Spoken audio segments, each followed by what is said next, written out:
Welcome, everyone, to today's information session for the Master of Science in Healthcare Leadership program here at Brown University. This program is jointly offered between the School of Professional Studies and the School of Public Health here at Brown. Today's session I'm really excited about because it is a chat with our current students. So you're going to get to hear directly from our students about their experiences, and we do have a Q&A session for you to be able to ask them questions. So I'm going to give a few quick overview slides to sort of orient ourselves to where we are, and then open it up for our panel discussion. I'm Sandi Ferretti, and I'm going to moderate the discussion today. I am the program director, which means I run things soup to nuts, make sure all the schedules are working and the faculty are doing what they need to do, and handle all sorts of interesting things that come up along the way. I have a similar type of background to students in the program. I have a Master's of Health Services Administration and worked in the healthcare industry for 20 plus years in a number of different segments in the industry before coming to Brown.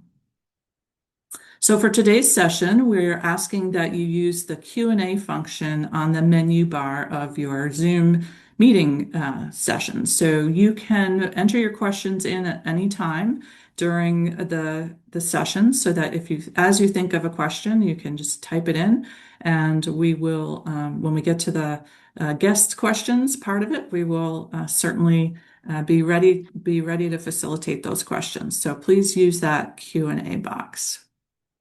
So I'm going to give you a quick snapshot of the program. This program is really geared to take the best of healthcare knowledge content, as well as skills that are unique to healthcare and business knowledge and content, along with a leadership development program to really bring students forward as far as being able to make strategic decisions in healthcare environments across the healthcare industry. We really hope and see outcomes where students are really able to drive value and positive change in their organizations and across the industry. So I want to give you a quick overview of the curriculum. There are 3 academic terms, so you attend continuously for a full year of the program. We have a summer term, which is already closed, and we're launching those students now. And you could also start in the fall term. And so that's also an option that we are still accepting applications for. I'm going to go over that in a minute. So we have 4 what we call full credit courses that are the sort of foundational grounding of healthcare knowledge and strategy and finance, those activities. And that is supplemented and supported by healthcare specific courses that are half credit courses in a wide variety of healthcare specific topics. So healthcare marketing, health law, quality improvement. And then we have these 2 half credit courses here that are fully online courses, and those are our technology courses. So we have data and analytics, as well as digital health innovation, which students are in now. You can ask them about. They're in the AI modules of the course, so that's pretty exciting. And so those are the half credit courses. That is also supported by 2 courses that wrap throughout the program. So the Critical Challenge Project is the capstone requirement for the program, and students participate in that activity all year long and apply what they are learning to a challenge that is impactful and important to them and in their industry, in their space, a new venture, all those types of things. So it's a great way to practice application of the content to an issue that you really care about. And lastly is that leadership and professional development track that I talked about, ensuring, making sure that there is a leadership development curriculum that's focused on you and your development as you go through the program. And so that content builds on each other as you move throughout the program. So that's a quick overview. If people have questions about the curriculum, always happy to answer them. And that's supported by some really amazing world-class faculty. These folks are not only thought leaders and academics, but they have what you might call real world experience. And many of them are still actively in the quote unquote real world of working in industry. So we have people like John Park, who's down here on the bottom right. He teaches our healthcare marketing course and is a vice president in the oncology space at Amgen. We have people like Alex Glazier, who teaches the health law class. She's a lawyer, but she's also the CEO of the um, uh, transplant organ donation, organ procurement network for New England, the New England region. And so she's a terrific asset. And lastly, I'm going to highlight Tony Klapsis here, who is leading our healthcare finance course and is currently a CEO in Optum's space around one of their divisions at Optum. As you may know, United Health Group's a big place, but Tony has recently joined Optum and is a practitioner as well as leading this healthcare finance course. So that gives you a sense of who our faculty are. So in summary, the program is designed around an executive format for folks to continue to work full time while they're in the program. You come on site. We were talking about this. Their students are coming in June, and they're excited about it for 3 residential sessions and of a week in duration. And you get to meet your classmates and all the faculty for that semester in person while you are in Providence. The remainder of the coursework is delivered online. We really try to make sure that you are a full member of the Brown community, and that involves including things like participating in all of the commencement traditions and other types of traditions here at Brown University, being a 270 plus year old organization. So there's lots of kind of fun traditions here. The full program is 1 year, so either May to May if you are in the summer cohort, and we are recruiting now for the September to September group. And it is a full Master of Science degree. So this gives you another visual way to represent what the program looks like. For each academic term, there's maybe a little bit of online stuff before you come to Providence. You have that week-long session in residence, and then you have the remainder of the academic term online. Then similarly, you start that second term in residence, and then spend the rest of the term online. You go back to work, back to your families and jobs, and go from there. So our final application deadline for enrollment this fall is June 15th. There's currently no application fee, and we are offering for qualified applicants scholarships up to 30% of the tuition. So pretty exciting incentive. If you're thinking about jumping in, now is a great time to do that. In addition, we have an in-person open day where you would get to meet a number of these students who you'll be hearing from today because they will be in person during that week of June. So you get to meet current students, you get to meet some alumni, attend a class session, have lunch with the current students, and it's a great way to immerse yourself in the program and get all of your questions answered about whether this is a right program for you. All right, so we encourage you to stay connected, and there's lots of ways to do that. And now we're going to jump into the main event here. Stop sharing. And Julio's here. Yay. Okay. I'm excited that all of you are here. I will preface this by saying that I have a series of questions to start with. And what I'll do is call on some folks. And you all come from some different backgrounds, so that's exciting to have so many folks who are interested in joining today.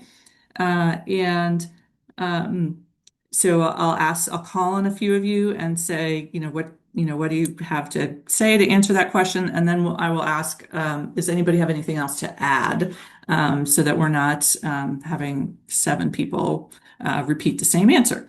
And so once we're done going through that, we'll open it up to all of our participants to ask questions again in that Q&A function. And you can enter those questions at any point during the Q&A function during the seminar.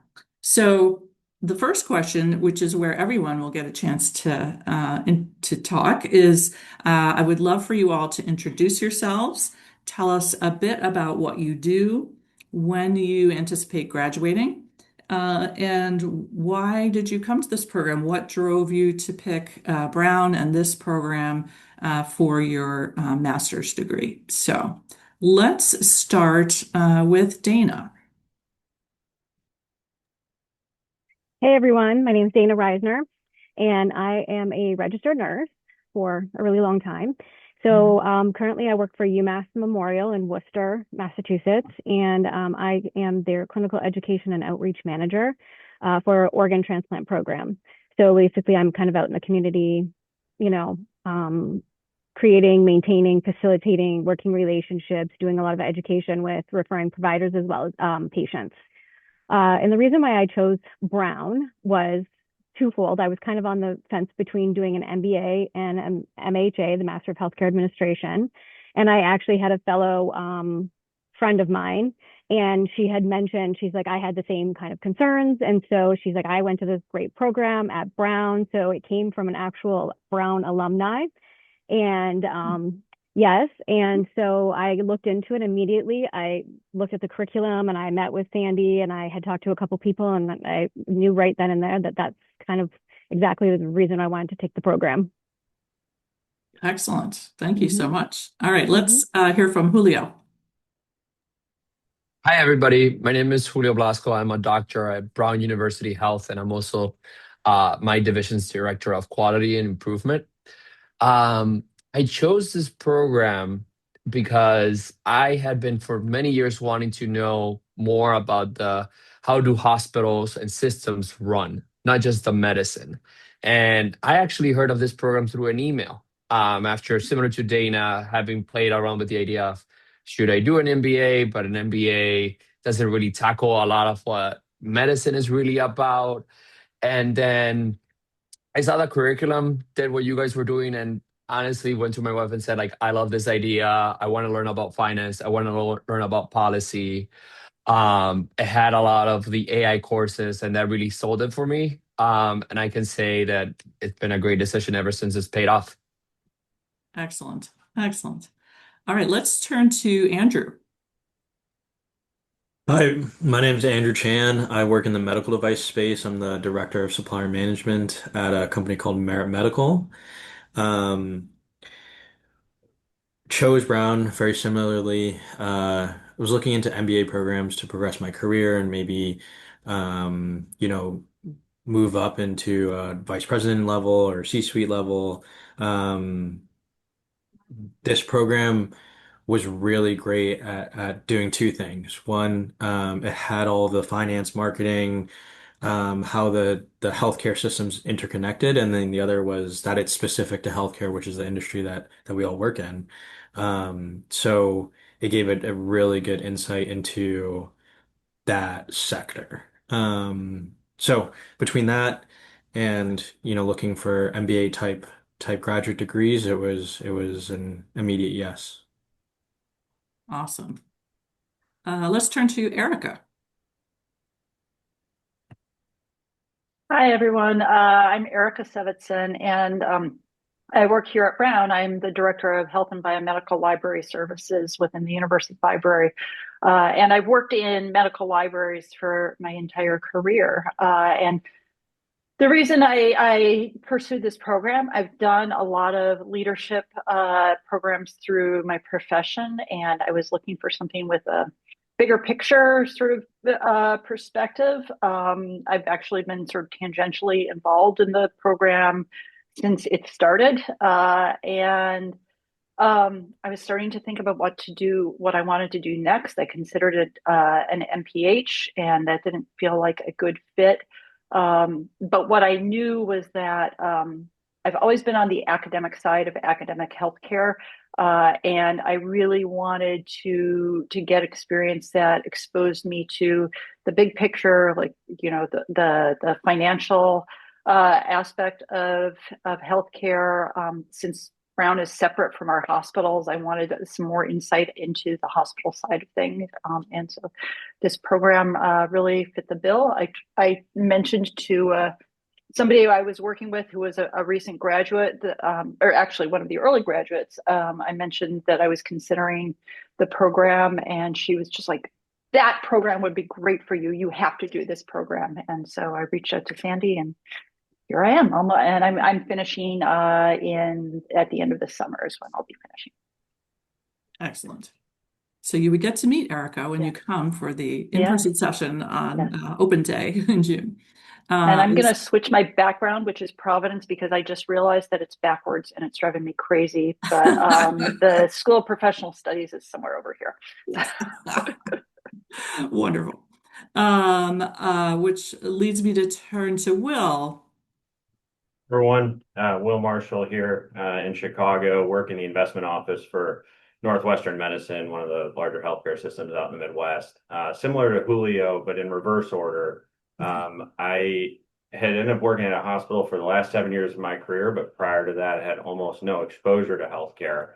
And after supporting the mission of our system, realized that in addition to some of the finance curriculum that I had used in prior parts of my career, the knowledge of healthcare was going to be more of a critical component in what I was trying to achieve. And so, as Julio mentioned, coming at it from either a deep knowledge of the medicine or some of the business fundamentals, there's ways that you can approach this program that I think is super interesting. As you can kind of see on this panel, there's a lot of different backgrounds here, and that was one of the things that was super compelling to me. God willing, it'll be sometime in the end of the year for me when I graduate. We have our last session here coming up in the summer, but just wanted to close by saying the other differentiating factor against some other advanced degrees, whether that be an MBA or an MHA, is you really get the student feel back in it. The full week on campus is, I think, unique. And the staff does a great job in making it manageable. We all have kind of busy days professionally and personally. And so they use that opportunity to really extract as much knowledge share out of the group, and then you're on your way and you can kind of continue the course. All right, that's going to lead into one of my next questions. So thank you for that teaser, Will. All right, and then last but not least is Hunter. Good afternoon, everyone. My name is Hunter Killen. I'm the president of Lifeline Home Care here in Kentucky. I had a pretty interesting story deciding on whether or not I wanted to come to Brown. I think I had at one point aggravated Sandy for several months on trying to decide what I wanted to do. Before I came to Brown, I courted a lot of different programs, Duke, Harvard, Boston College, Georgetown, to really see what they were all about. And the one thing that made me fall in love with Brown is that the program is built around being real world application, not just theory. It's not, oh, if this happens, then this should happen. It's, no, if this happens or this has happened, this is how you should handle it. I've been in healthcare in this organization since I was 16, so it's given me a perspective on theory doesn't work. Let's talk about what does, and let's talk about the real challenges we face in healthcare. And that's ultimately why Brown has just been perfect for me. And I'll tell you, Will sells himself short. I think he's one of the only reasons I've passed healthcare finance. So, but anyways, I couldn't speak more highly of Brown and just Sandy and her entire team. Thank you. Thank you, Hunter. All right. So as the audience can tell, we have a really diverse set of professions here, and I think that's really representative of the types of students who come here, and really gives you that opportunity to say, hey, well, how does this work in the finance area? Or hey, Andrew, why do medical device companies do this or that? Or hey, Julio or Dana or Erica, how does, why does home healthcare do it this way? Really gives you that opportunity to make connections across the healthcare industry. So You all are a great representation of that diversity in our cohorts. So let's turn to another set of questions. And first, since the on-campus session is coming up soon, and I know you're all mostly looking forward to either graduation or to that on-campus session, but let's tell me about a day in the life in the on-campus session. Kind of, what does that look like? What's great about it? What's challenging? How do you navigate that full week of being here in a dedicated capacity? Let's go. I'm going to go back to Hunter. Well, I think the joke I made this morning is I think it's more so like a vacation to come back to Providence and to come back to Brown. I mean, on a daily basis, I mean, most of your mornings are going to start at 8 a.m. And then, of course, you'll go through classes all throughout the day. And Sandy is the what we call the quote unquote break police. So she makes sure we get all the breaks that we can. But it's a rigorous time being on campus. You're there working, you're learning so much. I mean, I always tell people when they ask me, why'd you go to Brown? You know, the classes are great, but meeting all of these people, all these just the smartest people in the world, it's just a completely different environment than what I'm used to. And I just fell in love with it. It's not easy, but I think that goes back to can you time manage and really plan on how you need to tackle these things. And if you can do that, I mean, the day to day it's very manageable. All right. Other insights for the in-person? I'll just say one last thing too, is that I will say that was actually a differentiating factor for me in the Brown program was because of this hybrid experience. And I have to say it has bar none been one of the most intriguing as well as, enriching experiences. It's just being able to actually speak to everybody face to face and learning all their backgrounds and all of that. So I will say that was definitely a deciding factor for me too. Who could speak to me about the in-classroom experience in terms of, you might think about the flipped classroom type of idea, the hands-on activities and conversations. Julio smiled, so he gets to go. Oh, it's just that I don't want to spoil the activities for QI that Well, they you will don't have have to to, no, do. you don't have to No, spoil no, that, no. but I loved it. I thought the classes, I mean, anybody can assess that the days are long, but they pass on so quick because you're actively, uh, the in-person sessions are so well coordinated. You know, there's preparation material that you do ahead of time, but the professors will do a great job of presenting the material in a digestible way.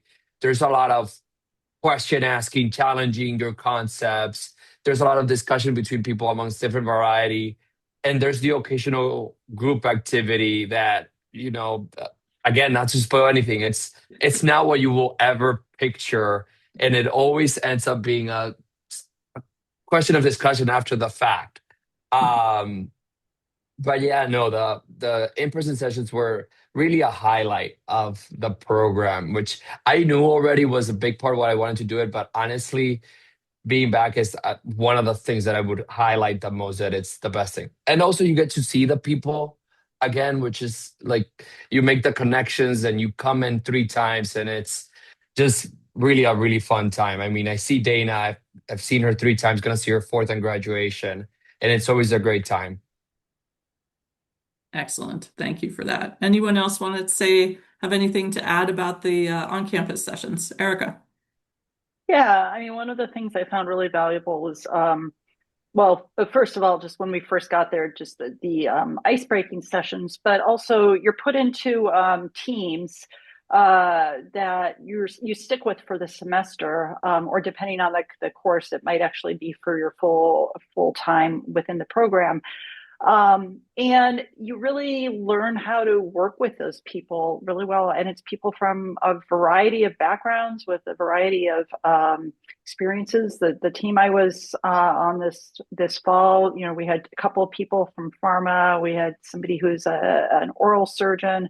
We had somebody who's an HR manager, and everybody just brings their experience, and you're learning from each other almost as much as you're learning from the faculty. And the way they build the team activities is just sort of keeps things moving, as Julio was saying, so that you'll have some lecture, but then you'll split up to work on a team challenge of some sort, and it just flows very nicely.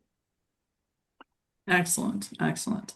All right, so let's shift gears because those in-person days are really exciting, and then you have to go back home and go back to the office and juggle the rest of your life while you are continue to be in school. So, Andrew, maybe you could speak to that. Yeah, it's been really interesting. So started the program in fall of 2025. I just my my wife and I just had a baby. He at the time he was, I don't know, 7 or 8 months old. So it's tough, but it's doable.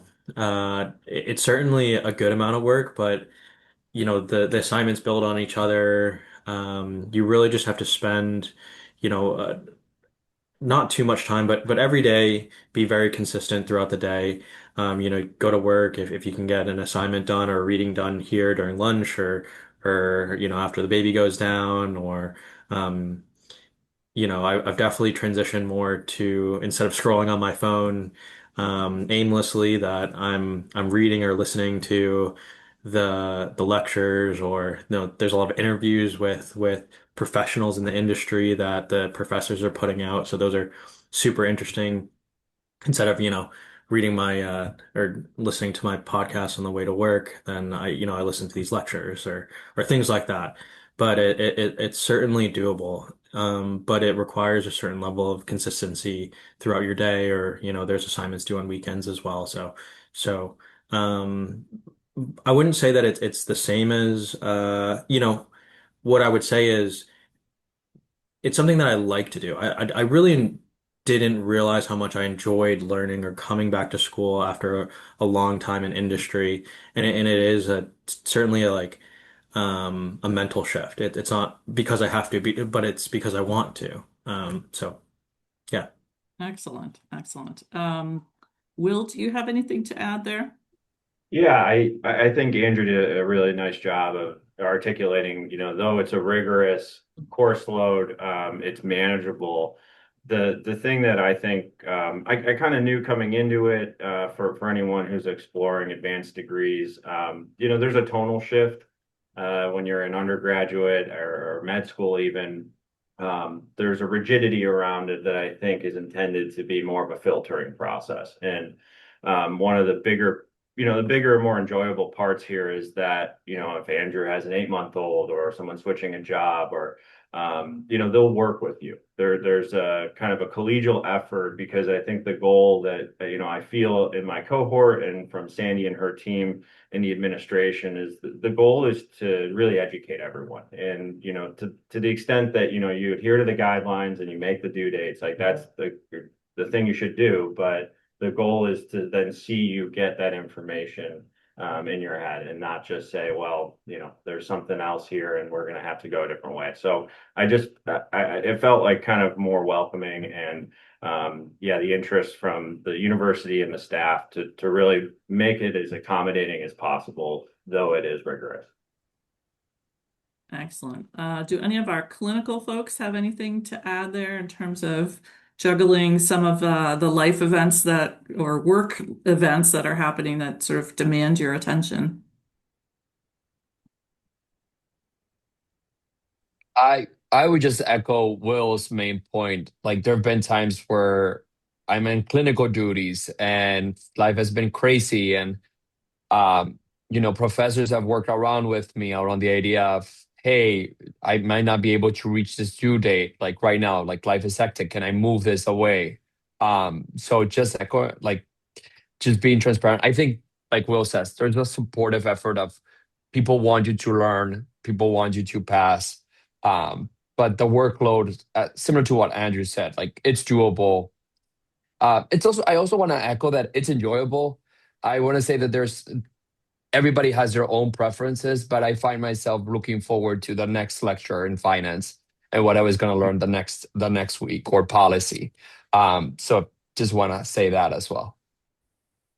Great. Yeah, and all the students are helping each other, even, when we're not on campus. We have multiple group chats, whether you're a small team or the cohort you overlap with or your own individual cohort, whether it's to help with assignments or discuss, hey, don't forget that you have to reply to this discussion tonight, or, you know, help with, uh, you know, situations at work, or you know, perspectives on assignments, things like that. Yeah.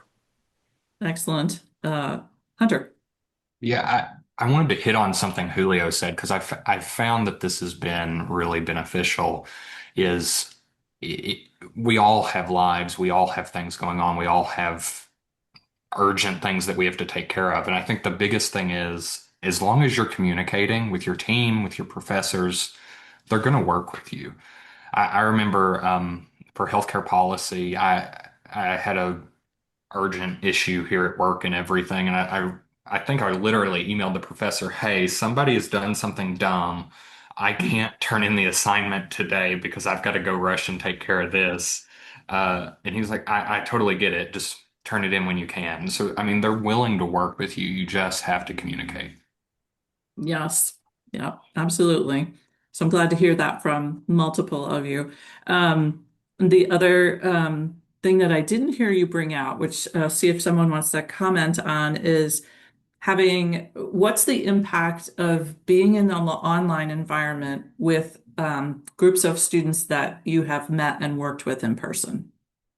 How does that change or enrich your experience in any way? I'll speak to that. I would definitely say I think that that's actually one of the most beneficial things, Sandy, is the fact that you go into this and you're not really sure how people are. There's a lot of discussion boards. There's a lot of posting that you have to do, and you have to then comment on your classmates. And so I feel like now that we've done the in-person sessions, you can kind of see, you can almost picture what they're saying when they've made those comments, and you're like, oh, I know where this person's coming from. I'm going to make a comment on that, and I agree or disagree or whatever. And I feel like just having that camaraderie with people, it makes it a lot more comfortable, and I think it's a lot more enriching. Like, you learn so much more. This has definitely made me think outside of the box and differently in ways that I would have never expected. Awesome. Hunter, did you want to add to that? It just gave me a memory of Professor Chait's class, and the big word I'll just say is alignment. And like, I think I got made fun of a lot because it was my sense of humor. No alignment equals death. Okay. That's great. Uh, but I also think that it helps you kind of be more real or authentic in the discussion posts. You don't, well, we certainly have, scholarly expectations in terms of your thoughtfulness in responses, but it also allows you to be authentic because you know the people that you're talking to in the online space. So great, terrific, terrific conversation. I will say what it does with that is, so I'm building a business as a part of this program. And now I have like an entire board of directors and all of my classmates that I can talk to and run ideas by. And they're like, Hunter, no, that's stupid. No, that's awesome. Like, it's great. It works wonders. We have Excellent. nobody, I don't think anybody has ever told you something was stupid. Just want that to be out there. We do not No. tell each other their ideas are stupid. But you might consider something. Excellent. Okay, I'm gonna do one more round of questions, and then there are quite a few questions in the Q&A, so I want to have opportunity to have time for that. Um, the next focus is really what are your tips for someone who's applying to the program or joining the program? So from either perspective, like what to think about if you're applying or now that you're going to be a student, what tips do you have for managing the process? Any volunteers?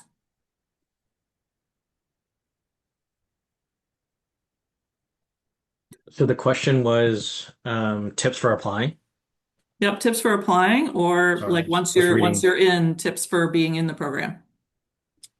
Um, Tips for applying. There's a lot to the application. I would say, carving out some time every day to go over it.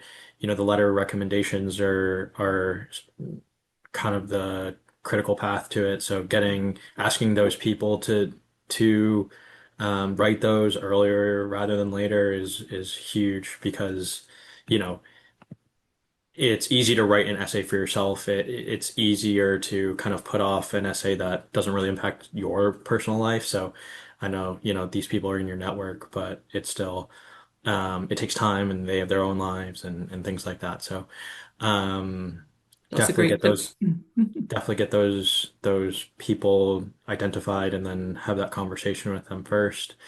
And then once you're in the program, making sure that you're just meeting people. I think whether it's professors or your fellow classmates across cohorts, everyone has such a unique story and perspective that it's really a privilege to get to know those stories and have those people to lean on, whether you're starting a business or dealing with a situation at work or you know whatever it is, life. Erica, do you have anything to add? Yeah, I was just going to say, so your CCP proposal it's an important, or at least a year ago, it was an important piece of the application. I assume it still is. I haven't looked at the applications. And it is important to have, a solid idea for what your project is going to be, but don't worry if it changes. And I had a proposal. I know several people who have changed their proposals, like in small or large ways, because it didn't make sense anymore, or they changed jobs, um, or like there was some major thing happening on the federal landscape that changed what they were able to do. I had an idea that I stuck with from the time I applied last spring, basically through January, and then I realized I don't actually want to do this. I don't think it's the sort of impact that I'm looking for. And and I've rotated that, and that's okay because part of the the purpose of the program is just getting you thinking about how you approach these big processes. So that yeah. Exactly. Exactly, exactly. Yeah. That's a great tip. Will, you're unmuted, so it looks like maybe you have something to add. Yeah, I really want to echo Erica's point. I think particular for me, a candidate who didn't come in the form of a practicing healthcare professional or even one that spent much time on the operating side, I think it was a little bit of a daunting task to try and address the CCP right up front. But the intent, I believe, Sandy, correct me if I'm wrong, is that you just have to really want to think deeply about what it is in healthcare that you find interesting or important. And if you can dovetail that into experiences that you've had professionally, all the better. But like Erica said, it's a learning process. I will be upfront with everyone. I didn't have any healthcare knowledge. I probably shouldn't have been proposing a CCP with the amount of healthcare knowledge I had coming in, but that's part of the process. And the only other piece of advice that I might offer to candidates is that, as we've all kind of touched on throughout this call, the in-person sessions are really more than just the 7 days that you're in Providence. Because of the diverse background set, kind of the velocity of information shared between people in person is kind of invaluable. My wife maybe wasn't so thrilled right away, but made it out to Providence 2 weeks before my wedding. And it's just one of those things, like, really consider the time commitment is an important feature of the program, because you can get an advanced degree strictly online from many institutions, but this is a distinguishing feature, and I really found it valuable. Excellent. Anyone else have a tip or advice to offer? All right. I'm gonna take that as an opportunity to bring Emma back on board here and help us work through the Q&As. Thank you. So, if you have any questions for our panelists or for Sandy, please submit your questions at the bottom of your Zoom screen to the Q&A box. It does look like our lovely current students went through and answered a couple of these questions via chat already. So we can bring those up to the broader audience. I'll repeat those questions, and then if whoever answered wants to give a verbal answer or somebody else wants to jump in, I think that'd be great to address that with everyone. So our first question was, do you think this program is a good match for early professionals? And it looks like Andrew provided an answer to that. So if you just want to jump in. Okay. What did I write? Yes, I would say there's certainly a huge network that can be created, and there's a wide variety of experience levels in the cohorts. I think Hunter might be our youngest in the our cohort, and then some folks have decades of experience. So I think tapping into that network and learning from experienced or driven people really just ultimately makes you better. The other aspect is I think the foundation that the content of the program creates and how things are interconnected and how money flows through the system really help uh, your critical thinking, especially working in business. So that will give you some leg up on whomever. So that's my 2 cents. I just want to Okay. echo. Oh, sorry. I was just gonna, well, I'll let you say it and then I won't have to. Go, I go. just want to echo Andrew because I feel really strongly about this. I was what was considered like a relatively early career physician by the moment that I applied for this program. And my leadership position was really in the lower side. So I had debated at myself whether it was too early for do this program, and now almost completing it, I'm so happy I did that. Not just because of the knowledge of the system that I gained, but also, the courses like strategy, workforce development, ED's course across the year really changed my mindset as to how I approach projects and how I approach people.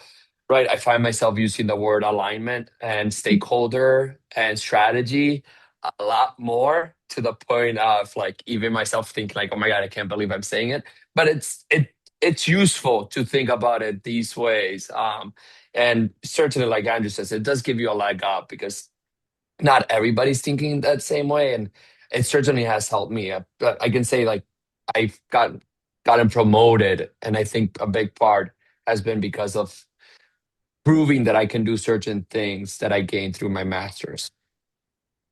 Excellent. And the last thing I would point out about that is that just like you all bring diversity of industry experience, diversity in career experience is also really valuable.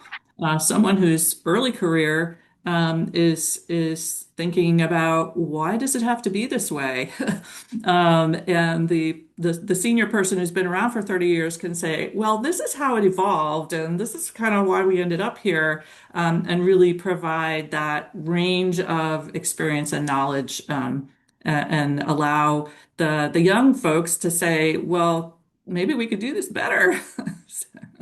Well, and I would add, not even that it's a matter of even age, is that we all come from vastly different geographical areas, different types of healthcare organizations, and so we've all faced different challenges. And so there's people that are in really high executive levels that are much, much older than I am. And there's people that are in lower level executive positions. But I've still learned so much from every single person. because of their different lived experience. And that's where I've got so much benefit. Like what I've learned from Julio, what I've learned from Dana, Erica, just everybody. Um, and you don't get that necessarily just because, oh, this person's been in it for 40 years or this person's only been in it for 5 years. It's really a program that's built for everyone and where they are in their career. Excellent. Excellent answer. Emma, what else have we got? So our next question in here, asking about the class size of the program, the cohort size. How big is it? It ranges from group to group. Both uh, both intakes, whether you start in the summer or in the fall, um, are integrated in the classroom. So you're taking classes with everybody. We aim for 20 to 30 within each group, so that you have, anywhere from generally 40 to 50 people in the classroom at a given time when you're in the in-person sessions. Thank you. Coming up next, as someone possibly working outside of the US, do you feel the content translates well internationally? So I'd love to connect this person with some of our international graduates, because we certainly have had that. I mean, I feel like yes, but I think they could speak to that even better. We've had people from Japan, from Bahrain, from Turkey, from England, a whole range. And this upcoming group in the summer, we have one from Canada and one from Australia. So really going to have great opportunity to participate. We've had a number from Saudi Arabia. I think in this group of students, there's Saudi Arabia. And so I think that they would tell you that the experience really has broadened their ability to think strategically across health systems. And even though there is a good deal of focus on the US system and the way the US system works, that there's a great applicability across international boundaries. So, does anyone have anything you want to add to that? So Majid, one of our classmates, he's from Saudi Arabia, and he said something that I thought was just so cool is that in healthcare, regardless of where you're from, the mission stays the same, and that's taking care of people. So what you're learning on the day-to-day basis is how do we take better care? And that just really resonated with me because he lives in Riyadh, and that was really cool to hear him say. Yes, absolutely. Thank you for bringing that perspective. So it looks like we have just one more question here. It was already answered, but via chat, so let's bring it up again. Are the students working on real problems with external organizations or pharma companies or more academic projects? And I know it looks like Andrew took that answer over chat, so if you want to jump in first or if anybody else wants to, feel free. I can only speak to my perspective. All of the critical challenge projects that I've read of so far have been real world problems, whether you're partnering with your own organization or you see a problem within the healthcare system overall that you want to solve and um, disrupt an industry or solve a major problem that could be help a lot of people or be very lucrative. Um, so I don't know of any projects that are purely academic. I, haven't read all of them though. I've been a part of the ones that my classmates have, and then there's a repository of old ones that you can look back to see how they wrote things or solved problems or did certain types of research and things like that. So most are real world. Erica. Yeah, I mean, I think some people are doing different formats. So there's a few people I know of who are doing white papers that are sort of outside of their workplace, but they plan to use them to advocate for policy changes, or program development. But it is, I mean, I think Sandy will speak to the rest, but to the past. But I think the focus is really real world, like being strategically impactful in your current environment. Will. Agree with everything that Andrew and Erica had mentioned, and maybe going to have a comment directed towards any of the applicants who aren't in the world of healthcare right now. There is a happy medium as well. You're not expected to have some groundbreaking solution for the broader healthcare sector on day one. And if it takes some time to really marinate in the course curriculum before you feel comfortable, pushing ahead, that's also an option. Erica mentioned that, there's multiple formats that you can produce this work under, but just, want to make sure that it's approachable. It's not something that, you need to have figured out all on day one. So Julio, you want to chime I in? was gonna say Sandy will be the first one to tell you to not try to boil the ocean. That's true. That's absolutely true. I'm going to read into the context a little bit of the person's question. So hopefully this is on target for what they were asking. But I think they were asking about within the context of the courses themselves, do you work with companies or solving real world challenges or things that they're facing? And while we don't do that directly in terms of here, class, please solve this company's problem.